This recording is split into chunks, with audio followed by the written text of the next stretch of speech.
Bapa di surga, kami mengucap syukur karena Engkau tidak menyembunyikan dirimu. Engkau memperkenalkan dirimu kepada kami melalui anak-Mu yang tunggal, sehingga kami dapat mengerti hati-Mu, mengenal Engkau, Bapa yang penuh kasih, yang selalu memberi, baik kepada yang mengenal Engkau maupun yang tidak. Terlebih bagi kami yang di dalam Kristus menjadi umat dan anak-anak-Mu, Engkau memberi kepada kami berkat-berkat istimewa. Terima kasih Tuhan. Kiranya kami semakin dalam mengenal Engkau, dan dengan demikian sejalan dengan itu pun kami semakin mengasihi Tuhan. Saat teduh berikut ini untuk merenungkan firman-Mu, kami syukuri baik bagi kami yang dewasa maupun anak-anak kami di kelas. Kiranya kami semua semakin mengenal Tuhan. Berfirmanlah, karena kami hendak mendengar. Dalam nama Tuhan Yesus. Amin.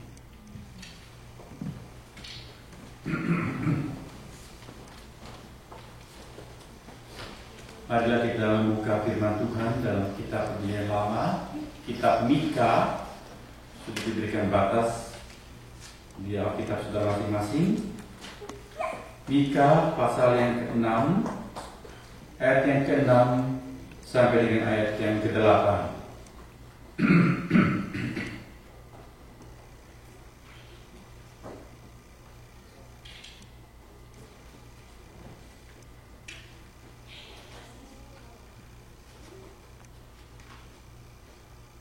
Mika pasal yang ke-6, ayat yang ke-6 sampai dengan yang ke-8. Saya akan bacakan untuk kita sekalian. Marilah kita bersama-sama berdiri menghormati firman Tuhan.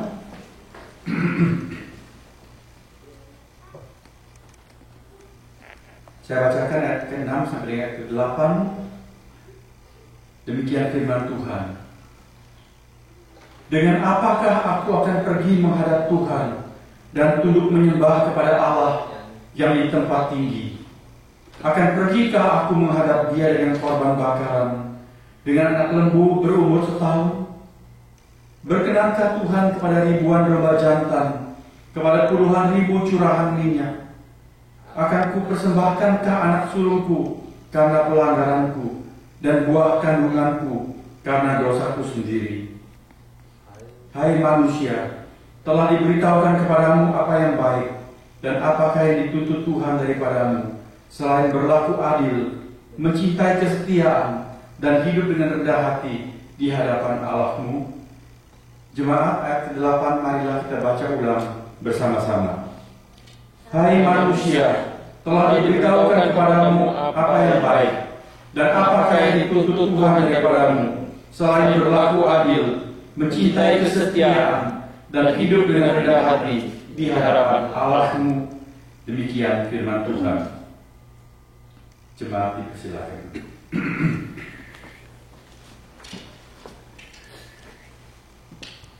Barangkali saudara pernah mendengar sebuah lagu, pertanyaan seorang gadis kecil. Dia berkata, when I was just a little girl, I asked my mother. Saudara pernah dengar lagu itu? Ketika aku seorang gadis kecil, aku tanya kepada ibuku, akan jadi apa aku kelak? Apakah aku akan menjadi seorang gadis yang cantik atau seorang yang kaya raya? Lalu ibunya menjawab apa? Que sera sera. Bahasa Latin yang berarti bo ora oro, ya. Yang mau terjadi terjadilah. Apa yang terjadi terjadilah. Aku nggak tahu kamu akan jadi apa. Apakah anak saudara pernah bertanya kepada saudara, Daddy atau Mami, nanti kalau aku sudah besar, kalian mau aku jadi apa? Pernah? Kristi pernah tanya pada Wira, kalau sudah besar mau jadi apa? Pernah? Ya. Tadi saya tanya, Daddy, kalau sudah besar, nanti aku jadi besar, dan kamu mau aku jadi apa? Saudara, apakah yang kita inginkan anak-anak kita menjadi pada waktu dia dewasa kelak? Tidak gampang menjawab itu. Saya tidak mau mengatakan kepada Karissa, saya ingin dia jadi dokter atau jadi apa, tidak. Sebab saya tidak tahu bakat apa yang terbaik untuk dia, bidangnya, betul? Kedua, saya tidak tahu rencana Tuhan untuk dia. Kadang-kadang kita punya cita-cita untuk anak kita, tetapi Tuhan punya rencana yang lain. Tetapi tidak jarang seorang ayah punya cita-cita untuk anaknya. Ada ayah yang mungkin cita-cita buat dirinya sendiri tidak kesampaian untuk menjadi seorang bintang olahraga. Dia kepingin anaknya menjadi seorang top star di bidang baseball. Maka dari kecil anaknya sudah diberikan topik baseball, ya, baseball bat, dan kemudian dia ajak anaknya nonton baseball. Dia masukkan anaknya ke klub baseball. Dia ingin anaknya menjadi pemain baseball yang top. Ada lagi yang ingin anaknya menjadi petinju dari kecil. Ya, dari nonjok orang. Dengan satu ayat firman Tuhan, ayat emasnya itu terlebih berkat memberi daripada menerima. Itu ayat masuk petinju. Saudara-saudara, ingin jadi apakah anak kita cita-citakan? Ada orang tua yang ingin anaknya menjadi profesional yang kaya raya. Dari kecil sudah dileskan banyak hal supaya dia menjadi pintar, menjadi unggulan di sekolah. Tetapi saya pikir yang terbaik, kita ingin anak kita mempunyai satu kepribadian yang luhur, personality yang baik, menjadi anak yang bijaksana. Ketika saya pikirkan anak perempuan kami, apa yang saya inginkan dia miliki, terutama saya pikir lebih baik dia menjadi seorang anak yang bijaksana. Dia bisa memilih pergaulan yang baik. Kita merindukan anak kita nanti kalau sudah besar, dia menikah, dia pilih pasangannya baik. Kasihan sekali kalau anak kita nanti menikah kemudian pasangan tidak beres, keluarga tidak karuan. Itu kasihan sekali, saudara-saudara. Kita lebih baik mencita-citakan anak kita punya kerohanian yang bagus, mengenal Tuhan sejak kecil, supaya dia memilih pergaulan dengan bijaksana. Dia mengenal tipe-tipe manusia, tidak terbujuk oleh rayuan gombal, ya, bujuk rayu mulut manis, dan kemudian dia hidup menderita. Kalau kita berpikir mengenai Allah Bapa kita di sorga, kira-kira Allah Bapa kita di sorga mempunyai cita-cita apa untuk kita? Saudara, ketika kita berbicara mengenai Bapa di sorga, biasanya kita masuk dalam satu kerangka pikir mengenai kehidupan beragama. Lalu orang kalau berbicara mengenai kehidupan beragama, biasanya berpikir mengenai upacara-upacara agama, kebaktian-kebaktian, rumah ibadah, tempat kebaktian, dan seperti itu.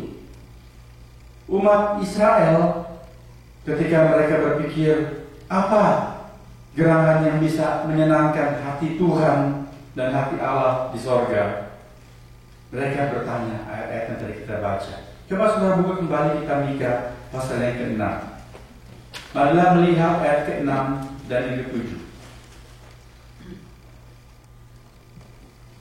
Mika 6 ayat ke-6 dan yang ke-7. Kita baca bersama-sama dua ayat yang tadi baru saya yang membacakan. Oke, kita baca bersama-sama dua ayat tersebut. Dengan apakah aku akan pergi menghadap Tuhan dan tunduk menyembah kepada Allah yang di tempat tinggi? Akan pergikah aku menghadap Dia dengan korban bakaran, dengan anak lembu berumur setahun? Berkenankah Tuhan kepada ribuan domba jantan, kepada puluhan ribu curahan minyak? Akan ku persembahkankah anak sulungku karena pelanggaranku, dan buah kandunganku karena dosaku sendiri? Saudara-saudara, kalau kita membaca kitab Mika pasal yang ke-6 mulai dari ayat yang pertama, nampaknya mereka mendapat peneguran Tuhan melalui Nabi Mika yang Tuhan utus. Ayat yang pertama, saudara lihat di sana Tuhan bersabda bahwa Dia mempunyai pengaduan tentang umatnya. Dia minta supaya gunung-gunung dan bukit-bukit menjadi saksi penegurannya. Tuhan menuntut umatnya Ayat yang ketiga, sebenarnya apa sih yang telah aku lakukan kepadamu? Dengan apakah engkau telah kulelahkan? Jawablah aku. Lalu Tuhan mengajak mereka mengenang kembali betapa Tuhan telah dengan penuh berkat memberkati mereka, menuntun mereka keluar dari Mesir, membebaskan dari rumah perbudakan, mengutus Musa, Harun dan Miriam menjadi pemimpin mereka. Kurang apa yang Tuhan telah lakukan buat mereka? Pernah ada seorang raja jahat bernama Balak dan mengupah seorang petenung Bileam supaya mengutuki bangsa tersebut. Tetapi Tuhan mengubah lidah mulut Bileam sehingga bukan mengucapkan kutuk, melainkan malah menyampaikan berkat untuk bangsa tersebut. Jadi Tuhan mengajak umat ini merenung, kurang apa aku memberkati engkau? Mengapa engkau tidak setia kepada aku? Jadi sekarang mereka bertanya, kira-kira dengan apa bisa kita senangkan hati Tuhan? Dengan apa bisa kita selesaikan urusan dosa dan hutang-hutang kita kepada Tuhan? Nah saudara, kalau kita berpikir menerapkan pada diri kita, dengan apakah kira-kira boleh kita buat supaya hati Bapa di sorga itu senang? Kira-kira apa sih yang Dia inginkan untuk kita? Umat Tuhan bertanya, apakah aku datang menghadap Tuhan, menyembah Dia dengan membawa korban bakaran dengan anak lembu berumur setahun? Nah ini upacara agama. Seekor lembu disiapkan, dipilih yang terbaik, yang paling gemuk, yang paling sehat, yang paling sempurna, dirawat selama setahun. Kemudian pada hari raya besar dibawa ke hadapan Tuhan, disembelih, dijadikan korban bakaran. Apakah Tuhan puas dengan itu? Apakah Bapa di sorga punya cita-cita buat saudara dan saya? Pokoknya setahun 52 minggu jangan pernah absen kebaktian, selalu rajin datang kebaktian, membawa persembahan. Apa kalau kita lakukan itu dengan setia? Tuhan sudah senang kepada kita. Lalu orang Israel bertanya lagi, berkenankah Tuhan kepada ribuan domba jantan dan puluhan ribu curahan minyak? Maksudnya itu apa? Dalam terjemahan yang lain dikatakan kepada puluhan ribu sungai minyak. Jadi puluhan ribu sungai isinya minyak semua. Mungkin minyak zaitun atau minyak bumi yang mahal itu. Kalau saya boleh mengartikan, umat Allah bertanya, apakah Allah itu senang kalau kita menjadi orang yang kaya raya, sehingga kita bisa memberikan persembahan yang berjumlah besar, puluhan ribu domba jantan atau puluhan ribu sungai minyak? Itu gambaran mengenai persembahan-persembahan yang bernilai uang sangat tinggi sekali. Apakah Tuhan menginginkan kita menjadi orang-orang yang kaya raya? Lalu Tuhan bertanya, umat bertanya lagi, ku persembahkan kepada Tuhan anak sulungku karena pelanggaranku, buah kandunganku sendiri karena dosaku sendiri. Saudara-saudara, di sekitar umat Allah pada waktu itu ada bangsa-bangsa yang tidak mengenal Allah yang benar. Lalu mereka menyenangkan dewa-dewi mereka itu dengan mempersembahkan anak-anak mereka sendiri. Bayi-bayi dipersembahkan. Lalu umat Tuhan yang karena sudah lama meninggalkan Tuhan, hidup tidak beres, kurang mengenal Tuhan, mereka pikir barangkali Tuhan juga bisa disenangkan dengan korban-korban yang penuh siksaan seperti itu, mempersembahkan anak sendiri. Apakah Tuhan senang dengan perbuatan tersebut? Tidak, saudara-saudara. Tuhan malah mengutus nabi-nabinya menegur kalau mereka ikut-ikutan bangsa-bangsa lain yang mempersembahkan bayi sebagai korban. Mereka pikir menyenangkan Tuhan. Tidak. Tuhan seakan-akan mau menjawab, tidak usah kamu membayar korban seperti itu untuk menebus dosamu, karena aku sendiri sudah mempersembahkan anakku yang tunggal untuk menjadi korban penebus dosa untukmu. Khususnya kita yang hidup di perjanjian baru, kita mengerti kasih Allah yang besar seperti itu. Saudara-saudara, hari ini umat Tuhan di banyak tempat seringkali mendengar pengajaran-pengajaran bahwa Allah mau memberkati umatnya supaya menjadi orang-orang yang kaya raya. Emangnya Tuhan menghendaki kita menjadi orang kaya raya? Tidak salah menjadi orang kaya raya.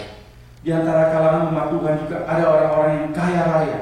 Tetapi itu bukan cita-cita Bapa di sorga. Ingatlah itu. Kalau kita mendekat kepada Tuhan, janganlah berharap bahwa dengan kita mendekat menyenangkan Tuhan, lalu Tuhan memberkati kita menjadi orang-orang yang berlimpah harta benda, sukses di bumi ini. Bukan. Tuhan bisa saja memberkati kita menjadi orang-orang yang berhasil. Tuhan pun memerlukan di kalangan umatnya ada orang-orang yang kaya raya, konglomerat untuk mendukung pekerjaan Tuhan di bumi ini. Tetapi itu bukan cita-cita Tuhan. Minggu lalu saya menguraikan tema khotbah supaya kita makin mengenal Tuhan. Hari ini marilah kita mengenal apa kehendak Tuhan. Apa cita-citanya untuk saudara dan saya? Ayat yang ke-8, firman Tuhan melalui nabinya sangat jelas. Tuhan berkata, "Hai manusia," bahkan ini bukan cuma untuk umat Tuhan, tetapi untuk manusia pada umumnya. Siapa saja, Tuhan mempunyai satu cita-cita. Telah diberitahukan kepadamu apa yang baik dan apakah yang dituntut Tuhan daripadamu, selain berlaku adil, mencintai kesetiaan, dan hidup dengan rendah hati di hadapan Allah. Saudara, kalau kita bertanya apa cita-cita Bapa di sorga untuk kita, anak-anaknya, Allah dengan jelas memberitahukan. Jangan kita sampai keliru sasaran hidup ini. Tuhan memberikan kepada kita 3 sasaran utama. Dia berkata, yang Dia tuntut kepada kita tidak lain tidak bukan adalah yang pertama, berlaku adil. Apa itu berlaku adil? Terjemahan Alkitab bahasa Inggris mengatakan to do justly, untuk berlaku yang benar, berlaku yang fair. Saudara, 2 cita-cita Allah buat kita adalah yang pertama dan kedua itu menyangkut hubungan kita dengan sesama. Hendaklah kita menjadi orang yang berlaku fair kepada sesama kita, melakukan hal-hal yang benar, yang pantas, yang sepatutnya. Kalau kita punya pegawai, perlakukanlah dengan sepantasnya, dengan semestinya. Jangan seperti orang dunia pada umumnya yang mau menimba keuntungan sebanyak-banyaknya, lalu melakukan pengeluaran yang sehemat-hematnya. Tuhan katakan, lakukanlah yang sepantasnya, yang semestinya. Katakan ada upah minimum regional. Biarlah setiap orang Kristen berpikir, dengan upah itu, apakah aku betul bisa hidup? Lalu berikanlah yang lebih dari yang semestinya. Berlaku adil, berlaku yang sepantasnya. Kalau kita membayar pajak, orang dunia selalu berpikir, bagaimana ya bisa bayar seminim-minimnya, lalu diakal-akalin supaya bayar semurah-murahnya. Ternyata Allah menghendaki supaya kita berlaku fair. Tuhan Yesus bersabda, satu hari ada orang bertanya, apa kita patut membayar pajak kepada Kaisar? Mau menjebak Tuhan Yesus. Kalau Tuhan Yesus katakan harus bayar pajak ke pemerintah Roma, mereka mengatakan, wah, ini kok malah ikut-ikutan pemerintah penjajah mau menindas kita, rakyat disuruh bayar pajak kepada Roma. Kalau Tuhan katakan jangan bayar pajak kepada Roma, dia akan diadukan kepada pemerintah Roma, dianggap penghasut untuk memberontak terhadap Roma. Wah, ini suatu trap, suatu jebakan. Bagaimana Tuhan menjawab? Tuhan katakan, bawalah satu mata uang kepadaku. Lalu Tuhan tanya, mata uang itu ada gambar siapa di sana? Gambar Kaisar. Tuhan katakan, berikanlah kepada Kaisar yang Kaisar punya, berikan yang kepada Allah yang Allah punya. Maksudnya apa? hendaklah kamu melakukan kewajibanmu. Fair. Kepada kaisar, apa kewajibanmu? Kepada Tuhan, apa kewajibanmu? Berlaku fair dalam kehidupan yang semestinya. Jangan berlaku curang. Nabi Mika mengkhotbahkan peneguran-peneguran karena umat Tuhan ternyata melakukan kecurangan-kecurangan. Di pasal 2, kalau saudara membaca di sana, orang-orang kaya bangun pagi-pagi dengan berpikir, apa ya yang aku bisa lakukan kepada buruh-buruhku, kepada orang-orang bawahan. Malam hari mereka pergi tidur dengan merencanakan kejahatan di tempat tidur mereka. Pasal 2 ayat yang pertama. Bangun pagi-pagi mereka memikirkan bagaimana mereka bisa merampas ladang-ladang orang-orang miskin. Mereka berlaku curang kepada sesamanya. Di pasal 7, saudara, atau di pasal 6, lanjutan pasal ayat 8 tadi, mereka membuat timbangan yang curang, takaran-takaran yang tidak betul. Kalau mereka berjualan, ya, satu takaran seperti 1 liter, padahal isinya itu tidak 1 liter. Kita semua dari Indonesia. Saudara pernah belajar di pasar, orang takar beras, bagaimana caranya? Dia takar beras, tangannya pegang takaran begini. Dia takar, sudah rata, lalu dia tuang ke tempat tadah kita, dia masukkan tangannya begini. Sehingga beras itu keluar lagi sebagian, baru dia tuang. Curang-curang, bukan? Dulu ketika zaman kompor masih pakai minyak tanah, belum ada LPG yang apinya biru. Saudara mungkin yang muda-muda nggak mengalami. Ya. Di zaman sulit, minyak tanah itu susah. Kalau penjual-penjual itu pikul minyak, beli minyak. Kalau saya lihat, mami beli minyak tanah, dia takar, pakai kaleng, ya, kaleng mentega, setakar berapa. Tapi kaleng itu sudah penyok-penyok, sudah.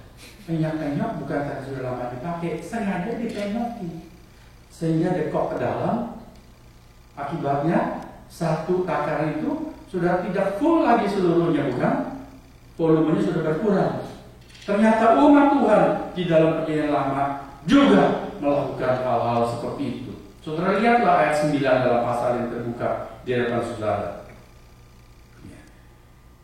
Ayat 10. Masakan aku melupakan harta benda kefasikan di rumah orang fasik dan takaran eva yang kurang dan terkutuk itu. Ayat 11. Masakan aku membiarkan tidak dihukum orang yang membawa neraca palsu atau pundi-pundi berisi batu timbangan tipu. Jualan punya batu timbangan, tapi batu timbangannya tidak standar, dibuat main sedemikian rupa untuk menipu orang. Tuhan tidak suka umat Tuhan bersikap seperti itu.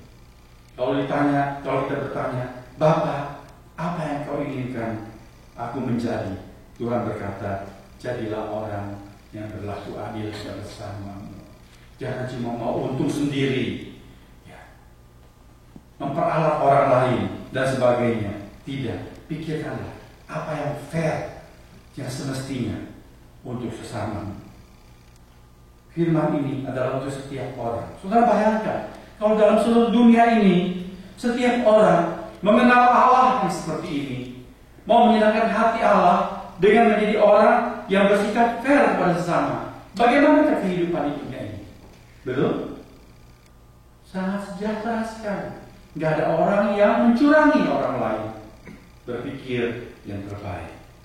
Saya pernah membaca seorang anak berkata, aku terkesan dengan ayahku. Dia seorang petani. Kalau dia menjual hasil buminya, dia selalu melakukan satu hal yang sangat memberi kesan kepada anak ini. Apa yang ayahnya lakukan? Kalau orang beli jagung misalnya, sekian ton atau sekian kilo, anak ini membantu menimbang. Setiap kali timbang, dan kemudian ayahnya katakan, sudah pas yang timbangannya, ayahnya katakan, tambahkan lagi beberapa takar dalamnya. Lalu si anak berkata, jadi ini kan sudah pas timbangannya. Iya, tapi nggak ada salahnya. Tambahkan lagi 1 takar dalamnya. Siapa tahu timbangan kita sudah harus diukur, jadi harus tera lagi, jangan-jangan sudah tidak standar. Jangan merugikan pembeli. Saudara-saudara, ini jiwa kekristenan yang sangat luhur sekali, sehingga orang seperti ini banyak pelanggaran. Apakah saudara pernah mendapat seorang penjual yang seperti itu, kalau menjual apa-apa, dia kemudian tambahkan lagi dalam timbangannya. Bahkan di kalangan orang yang bukan Kristen, saya menemukan orang-orang seperti itu. Waktu saya di Jawa, kalau beli makanan burung, saudara-saudara, kalau semut itu, ya, yang disebut kroto, ibu penjual itu sudah timbang, kemudian ditambahkan lagi kimbo. Kadang-kadang kita nakal, timbu lagi ya Bu, saya ambil sendiri. Ibu katakan, oke, tidak apa-apa. Dia bukan Kristen, tapi punya hati seperti itu. Tidak mau merugikan customer-nya. Apalagi orang Kristen, bukan, saudara-saudara. Anda sebagai employee, lakukanlah pekerjaan dengan sebaik-baiknya. Jangan melakukan sesuatu kecurangan yang untuk keuntungan diri sendiri. Di sini mungkin kita tidak bisa, tapi di Indonesia banyak orang nakal. Jamnya itu ya dicurangi supaya kalau datang nggak terlambat. Tapi kalau mau pulang dicepatkan, lebih cepat. Jadi waktu kerja lebih singkat. Mau enaknya saja. Itu bukan kehendak Bapa untuk kita. Baiklah kita menjadi orang-orang yang melakukan keadilan, melakukan hal-hal fair dan benar. Ini yang pertama. Yang kedua, Tuhan berkata, Aku menghendaki kamu mencintai kesetiaan. Apa itu kesetiaan? Dalam bahasa asli itu berarti kebaikan dan kemurahan, kindness and mercy. Satu kata dalam bahasa Yahudi yang susah diterjemahkan, satu kata dalam bahasa lain. Satu kebaikan yang bahkan diberikan kepada orang yang tidak semestinya menerima kebaikan itu. Untuk kita sekarang istilah itu adalah anugerah. Allah melakukan kebaikan seperti ini kepada kita. Dia memperlakukan kita tidak setimpal dengan dosa kita. Dia memperlakukan kepada kita tidak sesuai dengan ganjaran yang semestinya kita terima. Dia berlaku kebaikan meskipun kita tidak pantas menerimanya. Allah menghendaki kita menjadi orang-orang yang memiliki kebaikan seperti itu. Bahkan kepada orang-orang yang bukan bukan saudara, seperti orang Samaria yang baik hati itu. Sehingga sampai dengan hari ini istilah tersebut menjadi istilah umum untuk orang yang mau berkorban menolong orang lain. Betul? Jadi seorang Samaria yang baik hati, Good Samaritan. Pernah saya baca satu artikel di surat kabar di subway New York. Ada seorang anak yang terjatuh ke lintasan kereta api di stasiun subway. Ketika kereta api datang, lintasan itu pas untuk satu kereta api, saudara-saudara. Ya.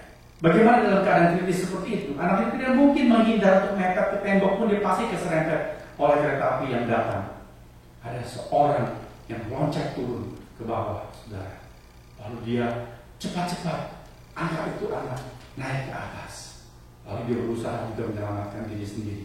Orang itu adalah seorang kulit hitam, bukan ayah dari anak kulit putih ini, bukan paman, bukan apa. Dia tolong turun seperti itu. Terlihat itu kebaikan. Tuhan mau kita memiliki kebaikan hati yang seperti itu. Suka berbuat baik.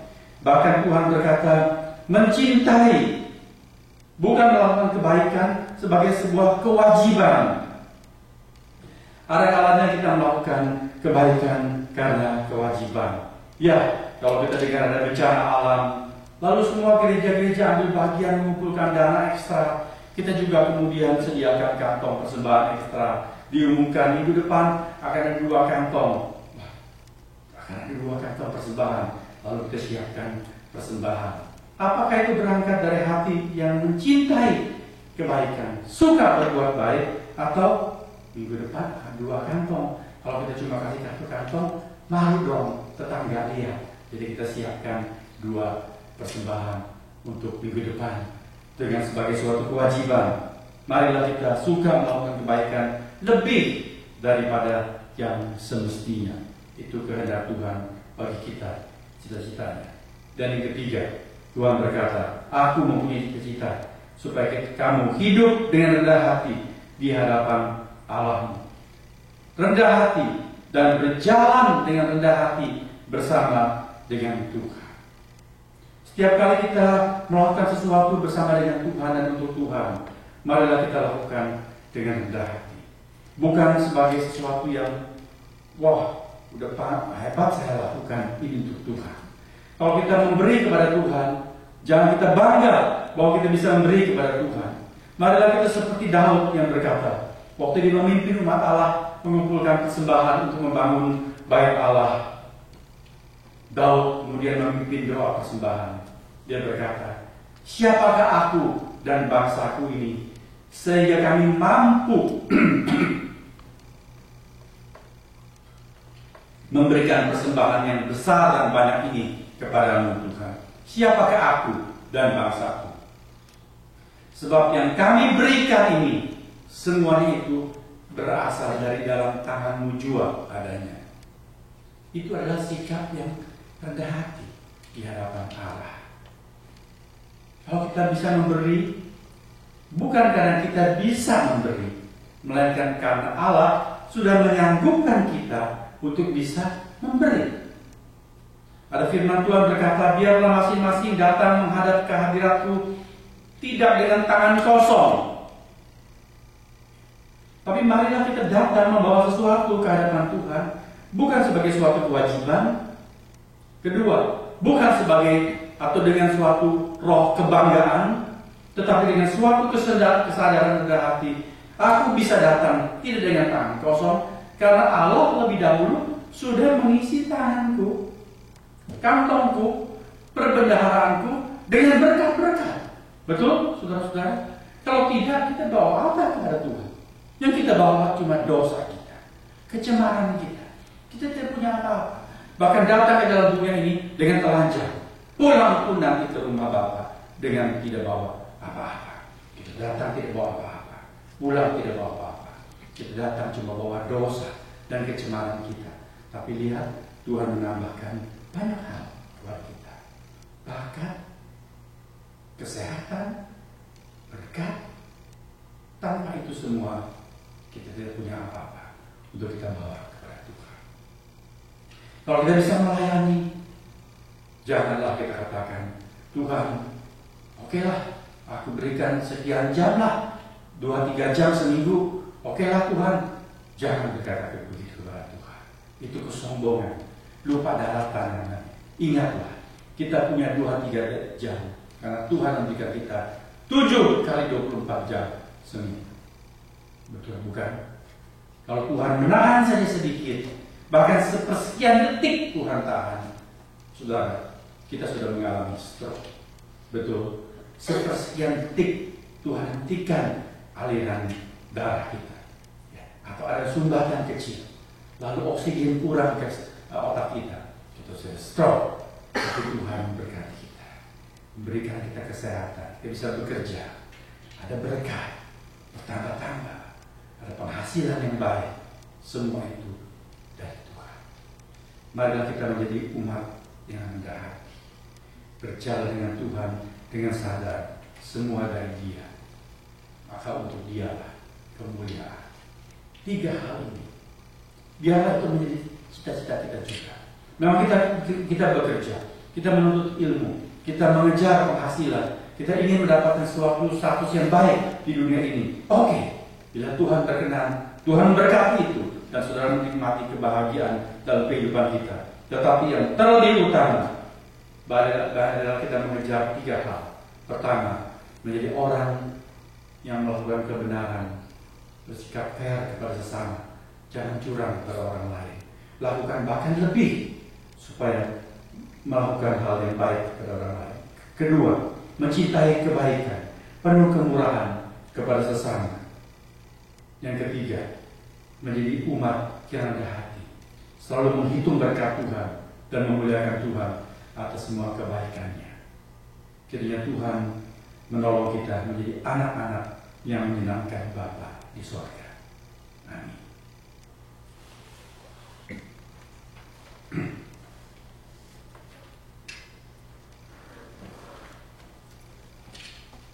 Marilah kita teduh sejenak merenungkan firman Tuhan, menancapkan firman Tuhan, cita-cita Bapa surgawi kita dalam segala keadaan. Entah kita dalam keadaan menyedihkan hatinya, waktu kita hendak mengaku dosa, apakah yang membuat hati Bapa senang? Bukan korban-korban dan ritus-ritus upacara agama.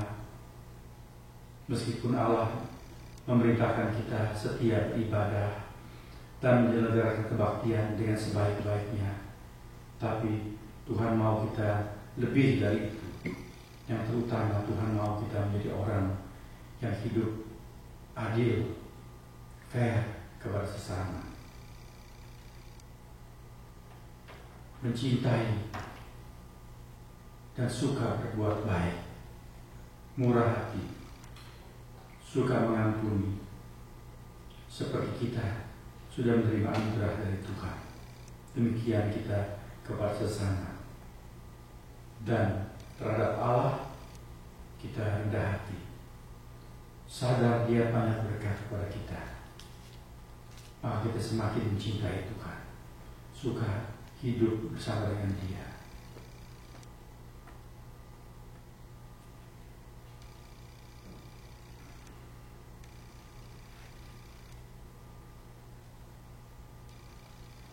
Bapa di surga, terima kasih atas firman yang Engkau telah wahyukan supaya kami mengerti hati-Mu. Engkau menghendaki kami bukan cuma menjadi satu umat beragama yang rajin menjalankan ibadah dan tanggung jawab upacara-upacara agama semata-mata, tapi Engkau menghendaki kami menghidupkan keagamaan kami itu dalam perilaku yang praktis sehari-hari. Engkau menghendaki kami tidak cuma berikrar bahwa kami mengenal Engkau, tetapi kami membuktikan bahwa kami mengenal Engkau. Mengenal Engkau Allah yang murah hati, Allah yang adil. Maka kami hidup demikian dalam kehidupan kami kepada sesama kami, sehingga orang bisa melihat perbuatan yang baik yang kami lakukan, dan mereka mencari tahu mengenai Allah yang kami sembah dan memuliakan Bapa di surga. Ya Tuhan, Engkau menghendaki kami hidup rendah hati, sadar bahwa kami tidak layak menerima berkat-berkat-Mu, bukan malah memanipulasi Engkau untuk menjadi sumber berkat bagi kami, mendekat kepada-Mu dengan motivasi semata-mata untuk berkat. Ya Tuhan, terima kasih atas firman Tuhan hari ini. Kiranya kami bertumbuh di dalam kerohanian kami, di tengah zaman yang ketika orang beragama hanya memikirkan bagaimana memanfaatkan Allah yang disembah untuk mendatangkan rahmat dan berkat untuk hidup di dunia sementara ini. Jadikanlah kami umat yang tidak hanya memikirkan urusan di dunia, tetapi memikirkan bagaimana sungguh-sungguh menyenangkan hati Bapa di surga. Supaya Bapa dapat dengan mantap berkata kepada orang-orang yang mencerca Engkau, lihatlah anak-anakku, demikianlah aku ingin manusia hidup seperti mereka. Dimuliakanlah nama-Mu melalui kehidupan kami. Terima kasih Tuhan. Dalam nama Tuhan Yesus kami sudah berdoa.